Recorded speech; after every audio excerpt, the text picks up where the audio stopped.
Kalimantan Tengah mempunyai ibu kota bernama Palangkaraya, terkenal dengan slogannya Kota Cantik.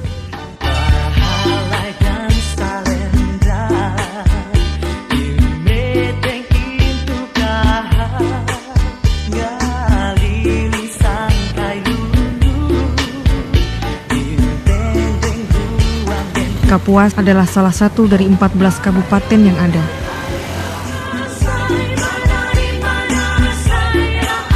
Kabupaten Kapuas terkenal dengan slogannya yaitu Kota Air karena Sungai Kapuas membelah kabupaten dan menjadi salah satu transportasi utama bagi penduduk di tepian sungai.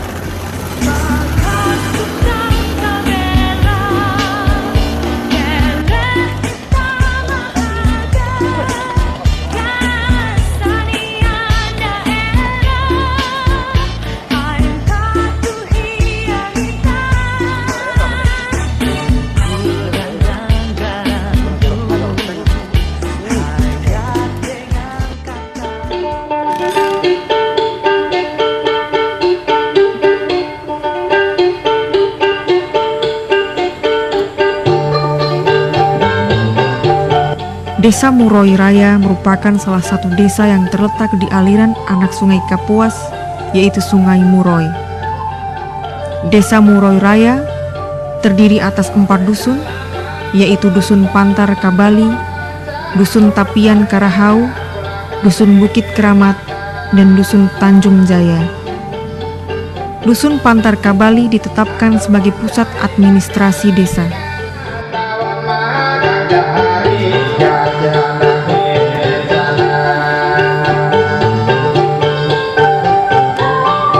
Jarak antara dusun ke dusun cukup jauh. Untuk menempuh antar dusun, kita harus menggunakan alat transportasi air seperti perahu, kelotok, ketinting, atau taksi air. Lama perjalanan antara satu dusun ke dusun lain memakan waktu antara 1 sampai 2 jam.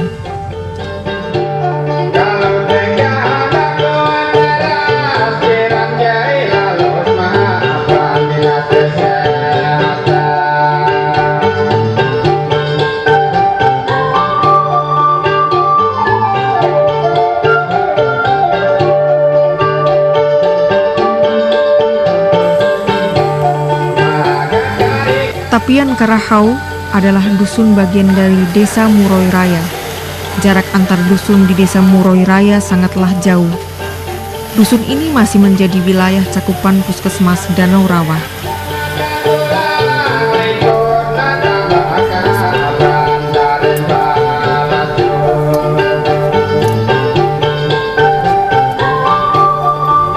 Jarak dari dusun ke puskesmas mencapai 77 km. Dengan jarak tempuh yang demikian jauh, masyarakat Tapian Karahau memilih berobat ke pengobat tradisional di dusun.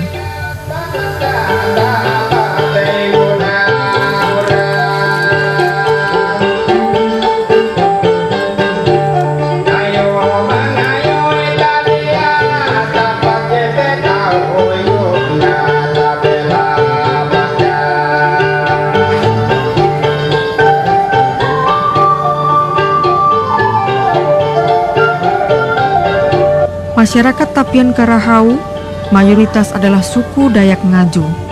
Suku ini mendiami wilayah Kalimantan Tengah dan sekitarnya. Suku Dayak Ngaju mempunyai dewa bernama Sangiang. Dewa ini dipercaya sebagai dewa penolong. Mereka percaya bahwa Dewa Sangiang mampu menolong masyarakat Dayak Ngaju yang terkena masalah sakit atau masalah yang lain. Ritual untuk memanggil roh baik atau roh Sangiang ini disebut Nyangiang. Sedangkan pengobat tradisional yang menjadi perantara antara pasien dan roh Sangiang disebut Lasang.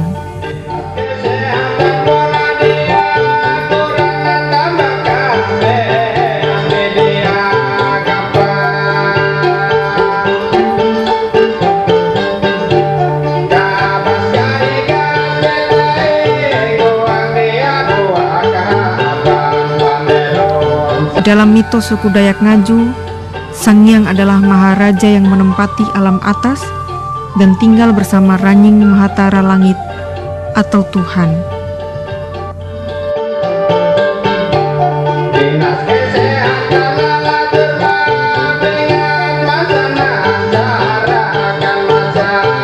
Bagi penduduk dusun Tapian Karahau, Nyangnyang merupakan ritual yang sering dilaksanakan untuk kesembuhan pasien yang sakit. Ritual ini sebagai sarana untuk meminta bantuan roh Sang Hyang untuk menyembuhkan mereka. Bagi mereka yang tidak punya biaya, mereka bisa bergabung dengan tetangganya yang sedang melakukan ritual Nyangnyang.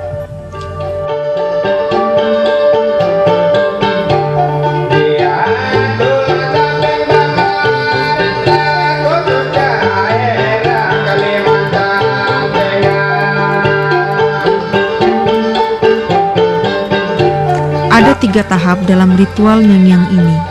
Pertama, menyampaikan keluhan kepada lasang. Lasang atau dukun adalah sang perantara masuknya roh Sang Hyang ke tubuhnya.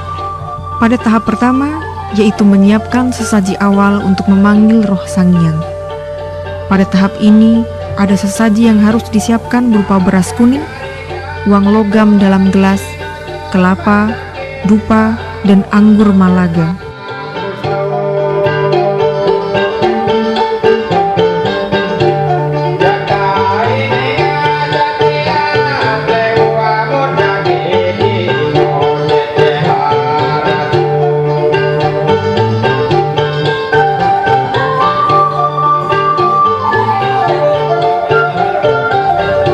Perlengkapan yang lain yang tidak bisa ditinggalkan adalah iringan musik kecapi yang mengambil nada-nada lagu karungut.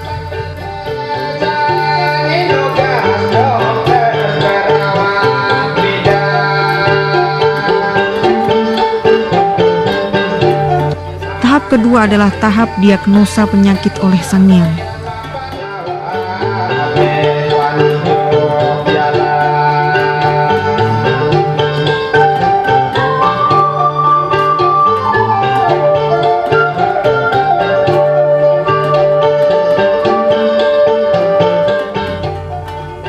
Setelah roh Sang Hyang masuk ke tubuh lasang, sang lasang ini akan menjadi sakti dan tahu banyak hal melebihi manusia biasa.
Ya kay kuan hangat apa ngajane bulan biting aku je kamu dalam itu mitong jadi pamain urang beat bola itu na panara makan. Pasien mulai bertanya penyakit apa yang diderita.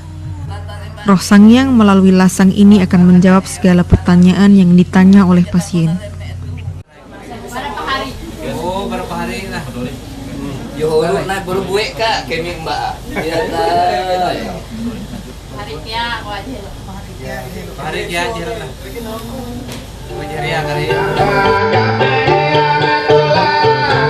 Tahap ketiga adalah pengobatan.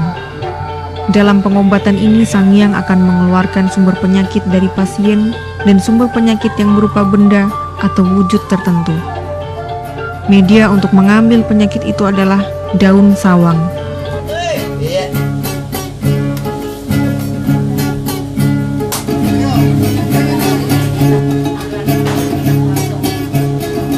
Benda yang menjadi penyebab penyakit tersebut akan dimakan oleh Sang Hyang atau dimasukkan ke telinganya.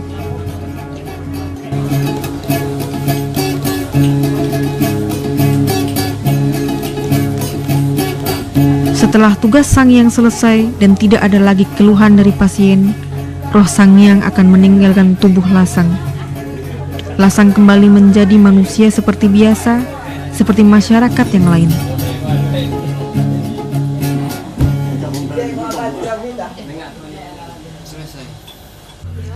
Selama ini mereka yang sudah diambil penyakitnya akan mengalami kesembuhan seperti yang diungkapkan warga. Namun, jika penyakit tersebut sangat parah dan berat, seumpama Sang Hyang tidak bisa menolong, maka akan ada tanda-tanda seperti roh Sang Hyang akan menangis, dan itu pertanda bahwa pasien yang berobat tidak bisa tertolong dan akan meninggal dunia. Keberadaan Sang Hyang di tepian Karahau sungguh sangat dibutuhkan. Masyarakat tepian Karahau sangat bergantung kepada Lasang, sehingga banyak dari mereka menganggap pengobatan dokter dan mantri kesehatan itu sebagai pengobatan sampingan saja.